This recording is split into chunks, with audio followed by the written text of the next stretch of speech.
Emily Wert has it was bound to happen. Emily Wert has a very special piece that she wanted to show all of us.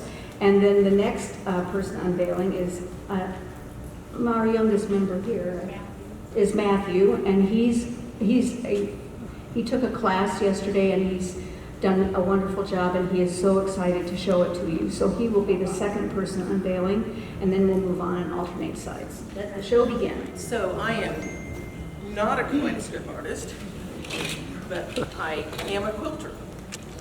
And I don't know what year it was that Janice Chesnick showed a quilt that she had made of Cozy Baker. And I was very inspired by that. And so after my daddy, Jan Bull, died, I had made for my mother a quilt, which I showed here in 2016, this portrait quilt of my father. And so, after Mama died a couple of years ago, I really wanted to make a companion piece to go with it, which I have finished. So this is Mama.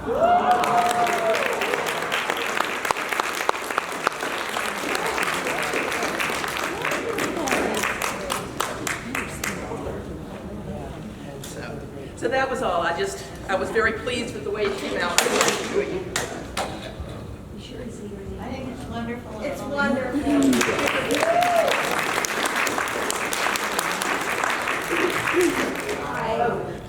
I am Mathew, one of the kaleidoscope collectors, and I made this yesterday, which is Susan Duo kaleidoscope, which contains a cell and a wheel.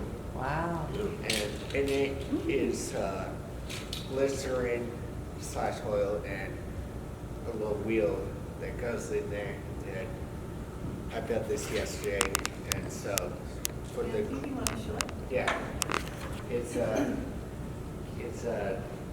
it's cool because once you can There you go. You can turn it around and right here it's what you would call a kaleidoscope from a professional artist. So this is my work / her work. So.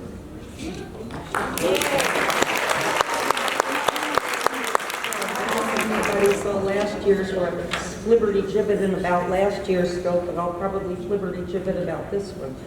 My focus this year has been trying to find things that exist just as it was last year, that I can work and create kaleidoscopes out of.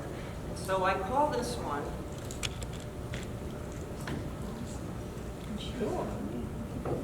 Flashy. Now, let's see what happens here, because, of course, the lights are bright, so you need to know that when you're in a darker room, you're going to see more. Also, you have to deal with the fact that there's a certain focal length, as there are in all of the kaleidoscopes, where it's going to be a perfect focus, whereas a little bit of this way, a little bit of that way, not so much. So when you find your perfect spot, you put it on the table, then turn it on.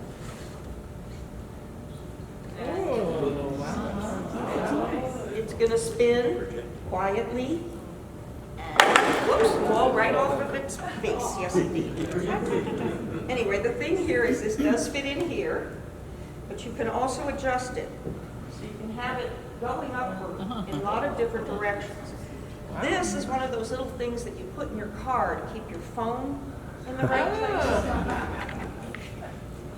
And this is one of those little display things that you're supposed to put a beautiful piece of glass on. But it goes around and around, so it works for me. It goes in a couple of different directions. There are a few different ways you can have it flashing, and when it's all set up, it's, whatever. And then if you want to, you can take it out and use it wherever you'd like. And so it's available here as a pedestal piece, and also I have this as a single, so you can just run around the room. what you wish. Well, is that the time up? Oh, good. I think I said everything. You can come and ask me questions.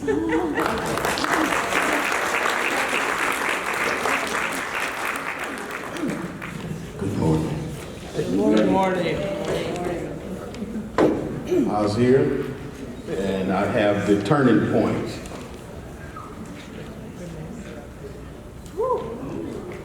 All right. Yes, and I need to thank Koji for introducing me to making a stained glass kaleidoscope from scratch. And that's partly why this is called Turning Point. Also, listening to Tyrone Davis in my kitchen while I was making this thing. Oh Lord, I've reached a turning point, Lord, Lord, Lord, in my life. Yeah. So, and I have a window here deliberately so that light can get in. All right, you want to whoop this on them?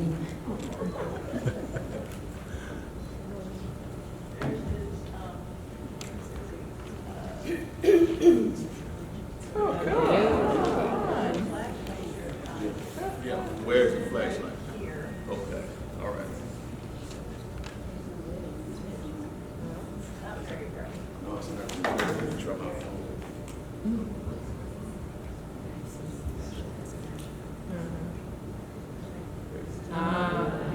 There you No, it's not too far. It's deliberately a little dark on one end. Right? So I put stained glass on one end, on one side, so that the light would shine through. And then Motohiro Sato loaned me this bulb, and I had to figure out a way to get it to stay in. And don't steal my idea now. It took me a week to figure this out. Too late. All right, so there it is. Thank you.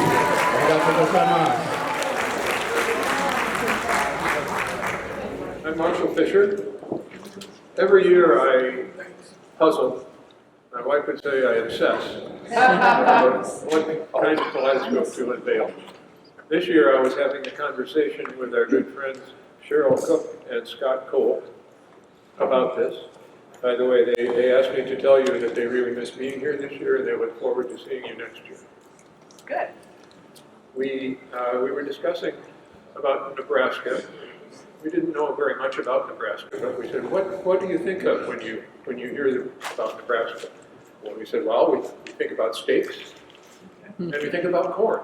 And we thought about, could we make a kaleidoscope out of a steak?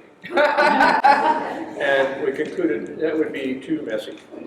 But then we thought, well, corn. So I think Scott suggested, why don't you make a kaleidoscope out of an ear of corn? Yes.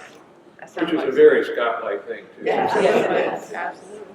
He takes to make kaleidoscopes out of the most unlikely objects. So I did.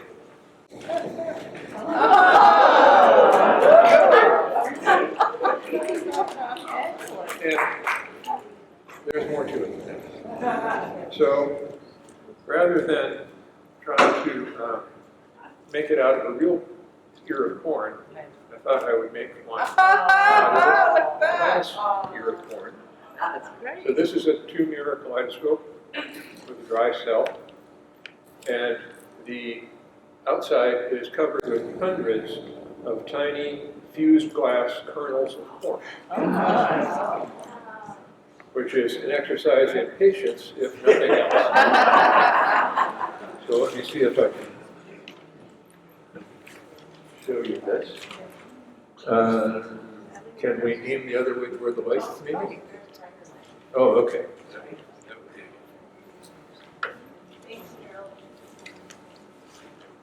I can't see. All right. You have to go. There you go. Oh, Very pretty.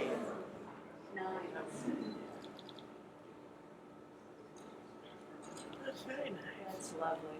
There we go. Okay, there are some little kernels of corn in there. Okay, so there we go. Thank you. Here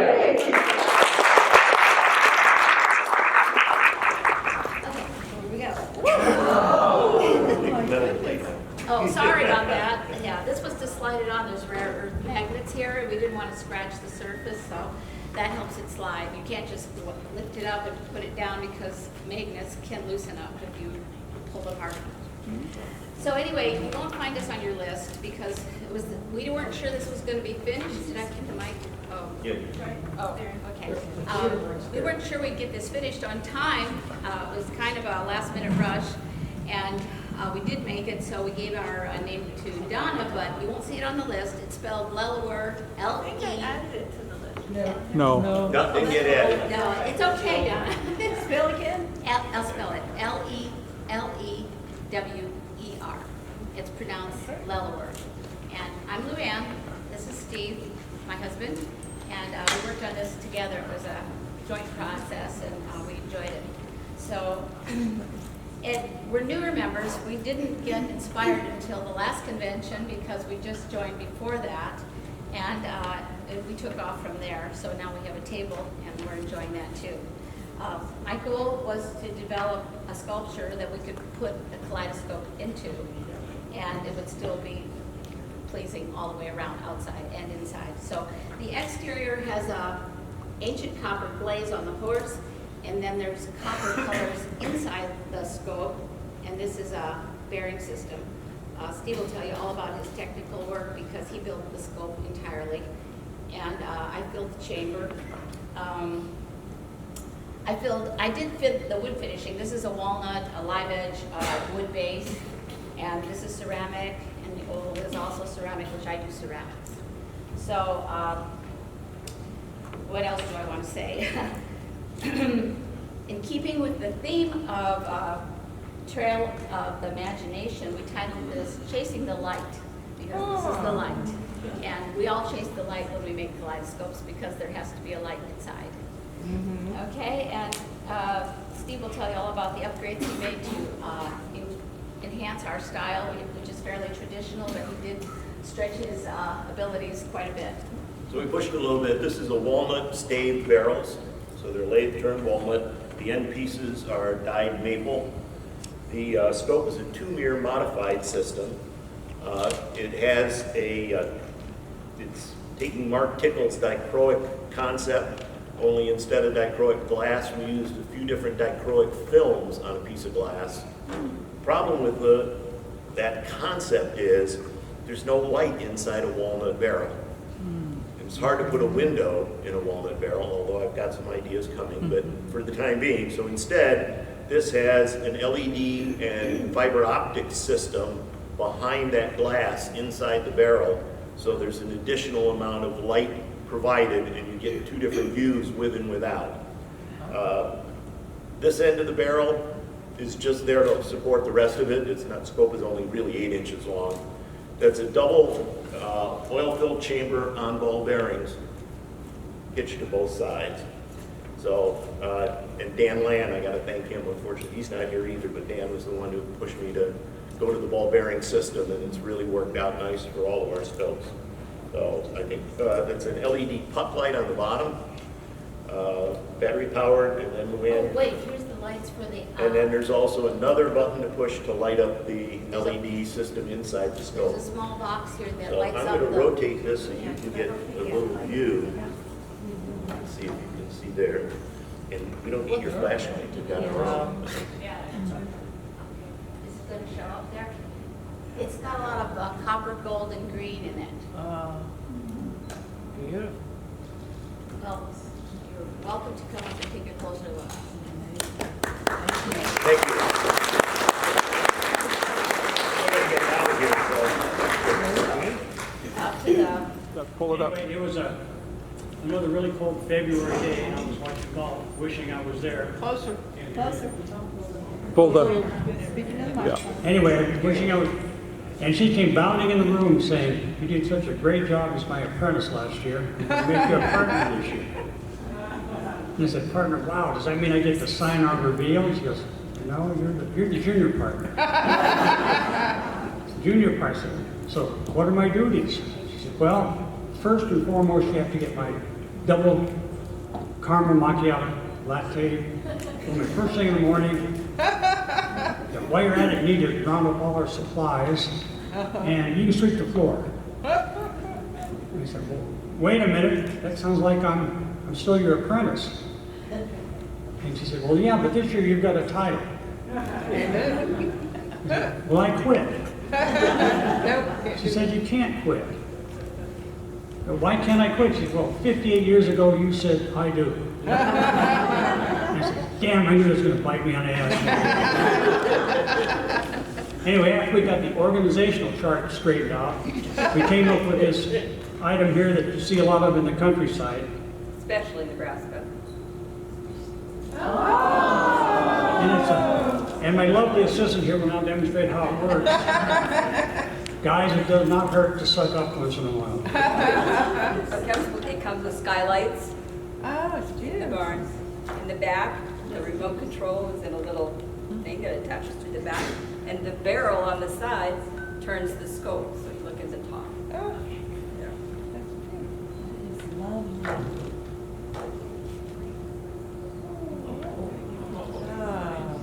Yeah. This is really an morning, isn't it? You can see the light changes color also. And it also had to have a little rooster weather vane. So we saw these all the way through Nebraska as we were coming, so. Then you just put it down. Oh, I see. There are cows in there. And it's got a little barrel over here for grain, they're storing grain there, and in the back is a little holder for the light attachment. Oh, that's clever. Yeah. Joe Roetker, my wife Sue is back there. This is not a unveiling of something totally different. It's pretty traditional, but it's unique. And I asked the shop the other evening whether I could show it, and they said yes. It's a very traditional scope. Sue and I haven't been doing this too long, so we do pretty much the same thing until we get it into where we can do it to perfection. But several years ago, I had a neighbor that he had a holly tree in his yard, and he was going to cut it down, and I asked, well, could I have some logs out of that? And he said yes, and so I got the logs, and I turned them, and they spalted, and I gave him back a nice bowl for it. And he said, well, I'll give you this. And he pulls out this thing in the back of his shop, and it was a curved piece of old growth cypress with the bark on it. The old growth going back to the earlier days of when they first started logging cypress in the swamps of Louisiana. And he said, do something with this. I've tried for years to think about what I could do and couldn't. So I put it in the back of my shop. And it sat there for a while because I couldn't think of anything. And then finally I thought, well, I've got to do something with it because it's taking up space. And so the size of this are old growth cypress bark. And I thought that was really kind of unique. And then I had a friend that had some sinker cypress, which sinker is the wood that settles to the bottom of the swamps, and it sits there in the canals and the water. And over the years, it takes in, once the impurities are in the water, and it gives you a wood-like look of grain that is really not grain. And so the eyepiece and the rotator are made of sinker cypress. So that, it's valuable to me. I don't know that it's valuable for the price that I would want for it. It's something really unique. I've never seen anything like it, and I enjoyed making it. And Sue was a big contributor. She did the optic work and the optic cell and the glass work. It's just a traditional scope, pretty much. Over there. What's that? Do that?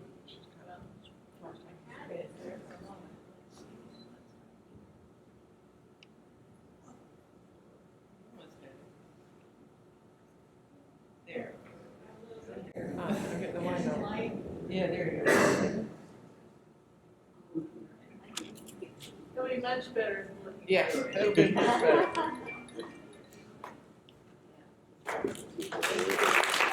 Good morning. Good morning. I'm Sue Rioux, and she has a hoodie on because she was.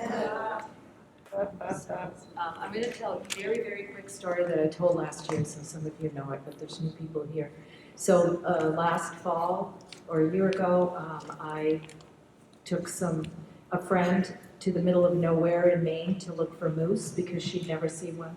So we went into this little store and we're looking around, and the guy came from out back and he looked at us and said, "Do you eat kale?" And we looked at each other like, "Why? You know what?" And I said, "Why?" And he said, "Because your license plate says kale I do." It's Kaleido.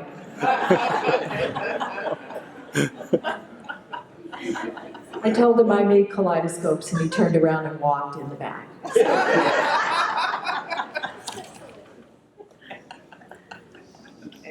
Okay, I'm going to unveil her.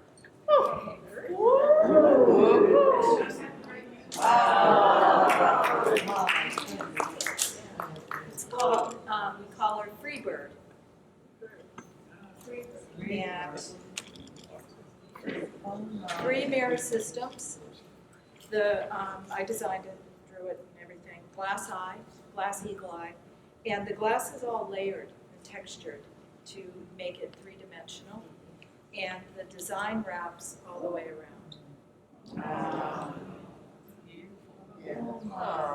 So my vision was she was on a tree, a tall tree, and this is what's behind her in Nebraska, a lake and the mountains. I didn't put a cornfield, although that's a cornfield. So it wraps all the way around. It's on a live edge piece of olive wood, which was a cutting board that I found at Home Goods and bought them all. And Gary, my boyfriend, cut the end off where the handle was. So you never know when you can find places that will work. You gotta keep thinking. So it's a one of a kind. It has my signature. Nobody else does these because it's crazy. It's too long to do. It takes too long. So just me. So anyway, come take a peek. Freebird.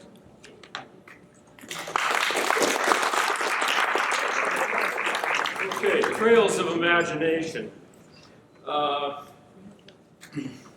This saga journey of mine started a little while ago. Judith, Paula, and I had a conversation some years ago, and I said that, it's kind of been a surprise to me that the mandala of most kaleidoscopes so naturally mimic a rose window in the cathedral that I've never seen anybody do that. She says, well, there's some people who have tried, but not well. Don't want to insult anybody, but anyhow, I took that as a challenge, tucked it away in the back of my mind. My wife and I went to Paris and went through Notre Dame. And as you might know, Notre Dame came to the foreground about 5.5 years ago with a little problem there with very similar to the World Trade Center. Notre Dame was made 1365 is when they dedicated it, so it's about almost 700 years old, and it really has an integral part of the French psyche. So it was a catastrophe when it burned down. So they spent close to $1 billion to reestablish or to refurbish it. Judith, Paul, when we were talking about the pros and cons or what the concept might be, sent me her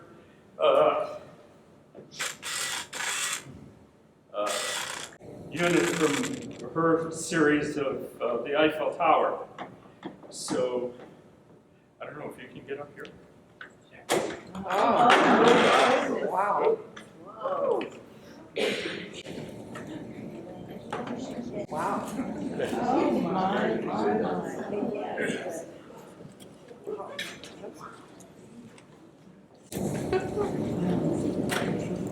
Kaleidoscope is here.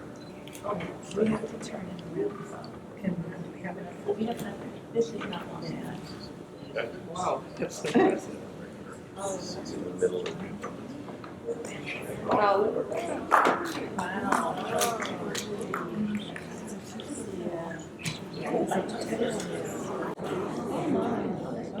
Wow. So,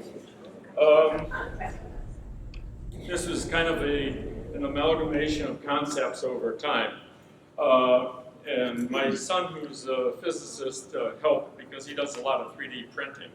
So he got me started on this. I had to go back in the STL files, and I won't trouble you with all the technology with it, and redesign on a CAD drawing about the interior to fit all the guts in there. I didn't put a fan system, so I'm a little concerned about overheating. But in here, there's intro lighting on a variable rheostat type of thing, so you have control of that. There's a speed control on the motor. It's reversible, goes both ways. The fretwork is what, or the black lines, is a duplicate of the main rose window in Cathedral. And so,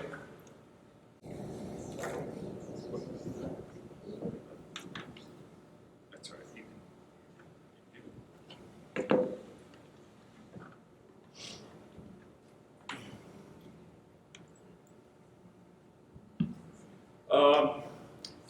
But there's bonus, and part of my modifications is you can take off these little caps, and both towers are also kaleidoscopes. The difference is the fretwork of the main rose window there is on the mirror system here. It's a two-mirror system, whereas here the fretwork was broken up into pieces and included in the object cells, so it's a completely novel type of image every time that it happens.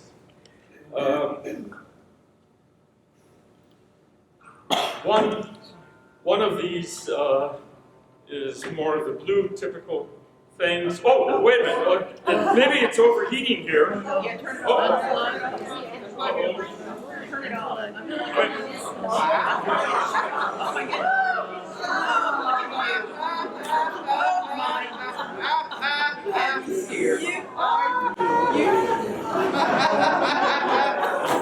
Reenactment. Oh my goodness.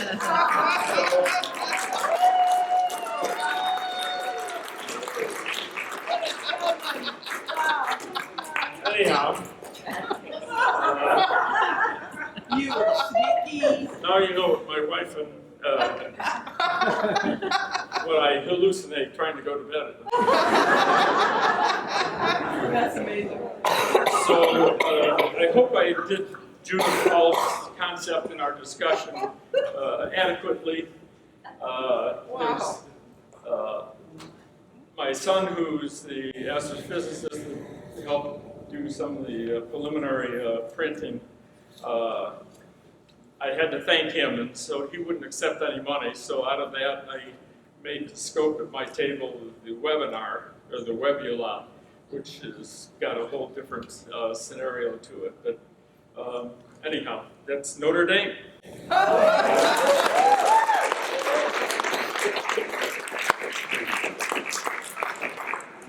Wow. Good morning, everybody. I'm Karl, and this is my daughter, Lauren.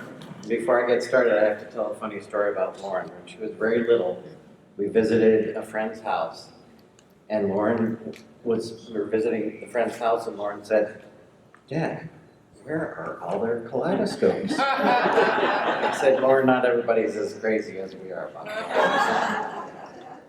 So anyway, I have a new piece to unveil today. This one I'm calling Trio Interchange.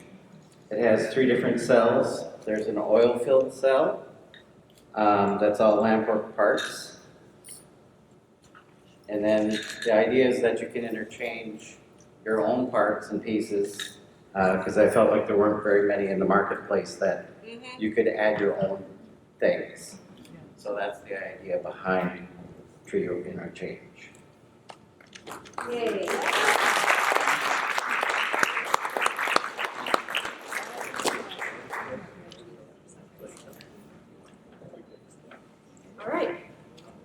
as my dad said, I'm Lauren. This is my first time unveiling a piece, and it's not a kaleidoscope, but it's kaleidoscope related.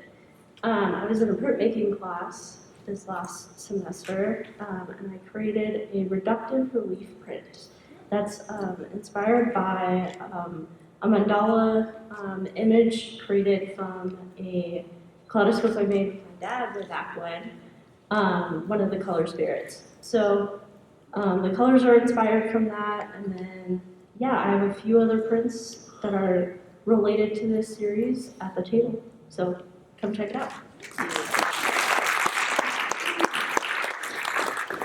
Okay, I'm Laura Wilde from California. Been making scopes for a year or two. It came to my conclusion that a lot of us like some jewelry now and then, a little flash, a little gem and jewelry. So I decided to get a little carried away with that type of thing. And came up with the treasures group I'm putting together. This is one of them that honors wine, in case you didn't notice the grapes. The body is hexagonal. It's a dry cell. It does turn independently. And obviously the whole body of everything is hexagonal. And it is a dry cell.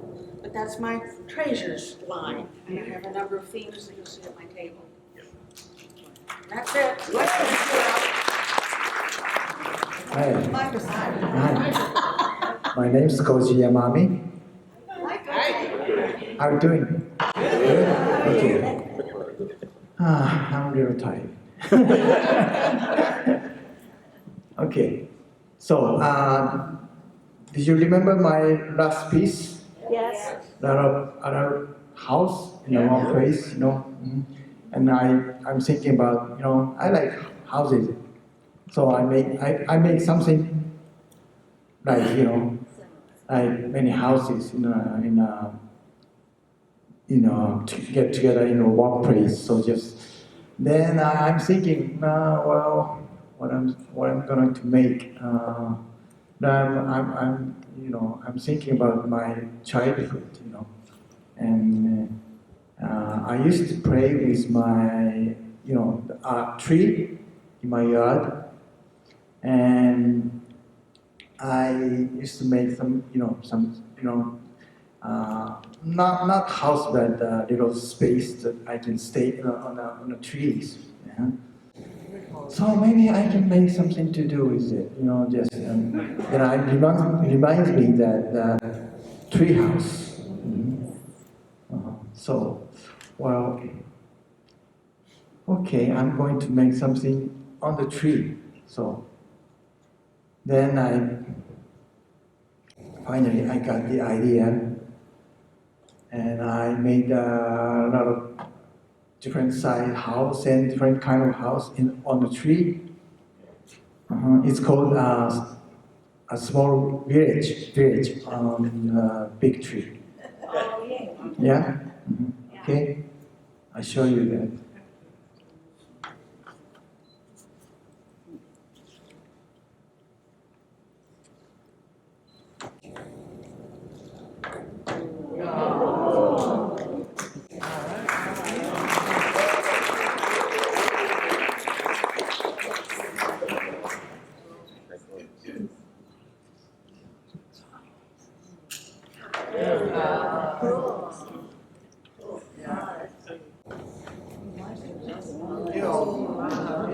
This is tree.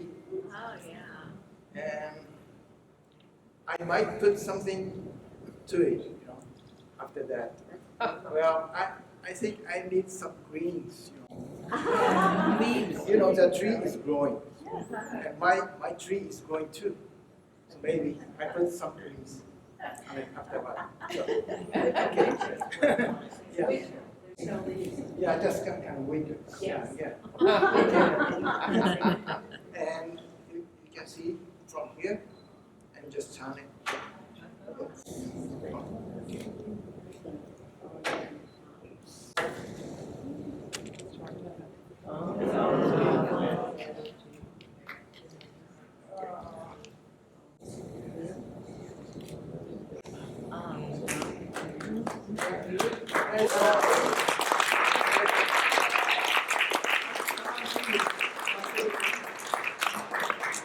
come and see me at my table. Thank you.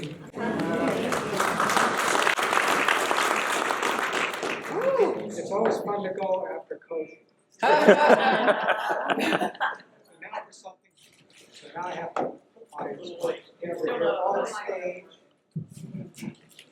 Okay, you need a tech guy to tell you about Mike. Yeah. So anyway, I'm not gonna do this. When we were thinking about what to do for this expo, things didn't really come to mind. And one day in the winter, we're loading up wood to have a fire in the fireplace. And sometimes I pick up a piece of wood and I think, no, not destined for the fireplace. So this piece is called firewood. It's made from a white oak tree that died in our yard a couple years ago, dried in the burn pile beside the house. And it's also the first scope I've done with a berry. So we bought a CNC a few years ago, and prior to that, I couldn't make a bearing work well. If I couldn't make it work well, I didn't want to have it. And then we also, with the CNC, I thought, well, we should do something special for the stand to make it special for this expo. So the stand is Nebraska. And then the back is engraved with information about this expo. Remember when we put it, yeah, it's a 2-year.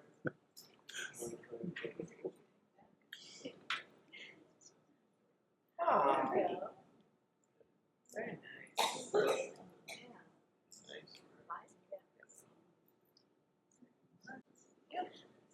Ta-da! Okay. Okay.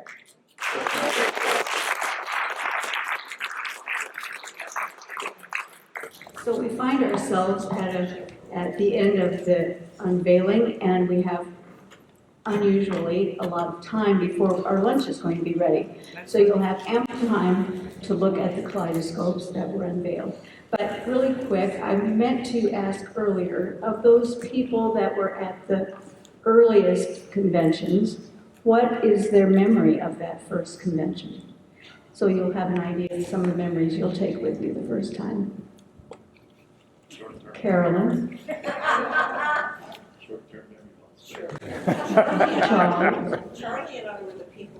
Charles and I were the people who unwrapped all of the scopes that arrived for the Strathmore first exhibition.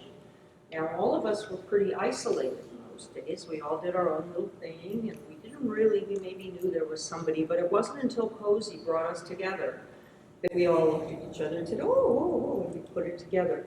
But as we unwrapped those scopes, it was clear that this world was a whole new thing. And it was everyone we unwrapped was like, wow, look what that person did. And here we are today doing the same thing.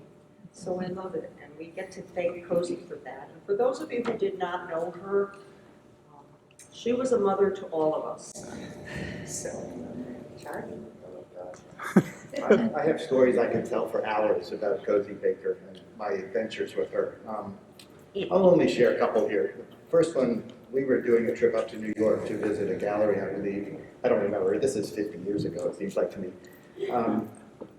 But we were driving up 95 up to New York, and every time she would turn to talk to me, she would slow down to 40 miles an hour. And I just gently said to her, Koji, do you mind if I drive? She was driving a Lincoln Town Car at the time, and yes, she pulled over to the side of the road, or rest area wherever we went, and I got the car. So every point after that, anytime I went to visit her, she lived 30 minutes from me, 25, 30 minutes from me. She would throw me the keys. We're going to the club for dinner, or we're doing this, or we're going to meet this person, or whatever the case may be. Yeah, her focus was somewhere else. I mean, the one trip back, coming back from, and I asked her one time, coming back from, I think we were coming back from Louisville. I was driving again, as usual, and very carefully. But as we're driving down the road, I couldn't see I couldn't read a couple of the signs, and I asked Koji what that sign said. She says, I can't see that sign either. It's a blur. And I said, well, what do you see inside kaleidoscopes? And she said, just color, just color. So I'm not really sure what she was actually visualizing inside this, but it did bring her peace, that was for sure. I was making kaleidoscopes for 4 or 5 years before I met her. She found my work in a gallery in Annapolis, and she called me one day. This was, I guess, right after she was deciding she wanted to write this book, her first book. And I'd bought an old farmhouse in Damascus, Maryland, and my brother and I were building a deck off the backyard. And he's holding the beam, and the phone rings, and I grab the phone, and the next thing you know, it's this crazy lady talking to me who wouldn't let me get off the phone.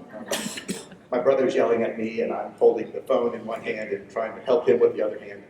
Well, that conversation went on for about 40 minutes, I think, and she didn't really let me talk much. She just was on and on and on and on, and needless to say, we became really close friends. I mean, I saw her literally once a week, I think. Just whenever someone would send a kaleidoscope to her, she would call me and say, come over here and look at this. So I would help her give information back to the artist in some sense for some of the earlier days. What else do we want to know about Cozy Baker? It could go on for hours. This was, I mean, I've been making kaleidoscopes for 45 years, so this was 40 years ago, I guess, when I first met her. I took her with her cat to the vet. I mean, I was in a sense, I think she sort of adopted me as her son, because she had lost her son to the drug addict. Oh, we want to talk about the first exhibit. Yeah. We have all day. I just remember receiving boxes and opening these packages, and some of them were just, the workmanship on a lot of the things that came in were just exquisite. I mean, woodworking, some of the glassworking. I was a little disappointed by what I saw inside the kaleidoscope in some cases, only because they weren't clear, they weren't in focus.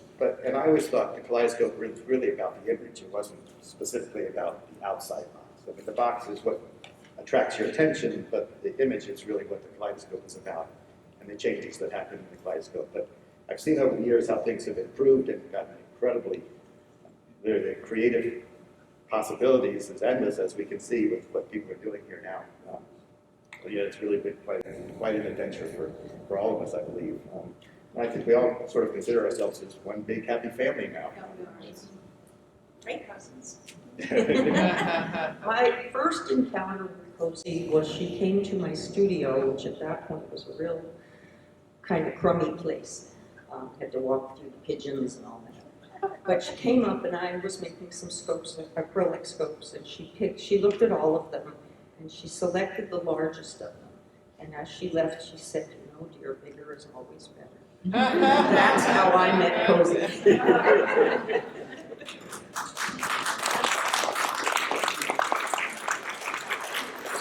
I have one really quick memory of Cozy. Steve and I had been at an art fair on the East Coast, and so we wanted to stop and see Cozy. So we went to her house, and at that time we were driving this large, rather dilapidated old van to trek around all these art fairs. And so we spent some time together, and then she wanted to take us on our way leaving. She wanted to stop at the Congressional Country Club to eat lunch before we left. And she said, we just as well both drive, because then you can just leave from there. Well, okay, so we started walking outside, and she took one look at our van, and she said, well, you know, on second thought, I'll just drive. And apparently her neighbor had warned her when we drove in that there was somebody driving a very strange vehicle to her. Yes, yes. Yeah, absolutely.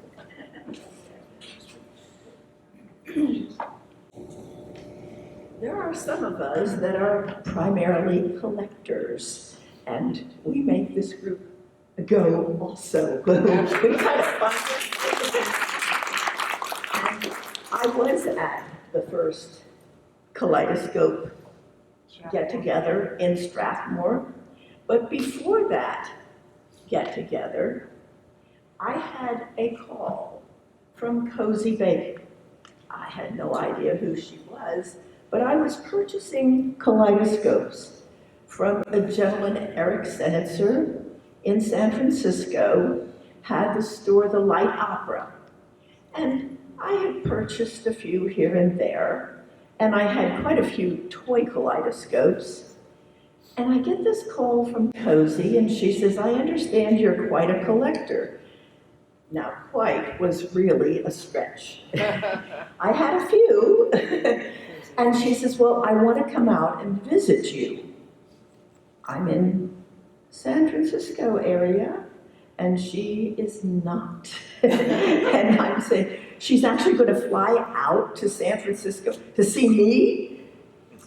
Oh, yes. So I said, okay, what can I do? I mean, we're going to spend some time together, and she's going to look at maybe 10 kaleidoscopes at the most. So I contacted Eric, and I said, Eric, can you give me the contact information for all of the artists in the Bay Area? And so I invited all these artists to come to my home and talk to Koji. And I brought out all these toy kaleidoscopes that had some interesting concepts to them, but were made in very poor optic quality, with very poor craftsmanship. And so from that, Koji, well, my husband at the time, took the pictures of the artists that she used in her book. And a number of the artists went back and took some of those concepts and made them in much finer scopes. So Koji actually facilitated that creative process of kaleidoscope artists being inspired by other works. And I see that as one of the things that Brewster Society continues to do, is have artists inspired by other artists' work, some people that weren't even artists, I mean, toy scopes, but everybody moving forward and having more creativity and working with each other to see new directions. So anyway, that's my statement as a collector, primarily.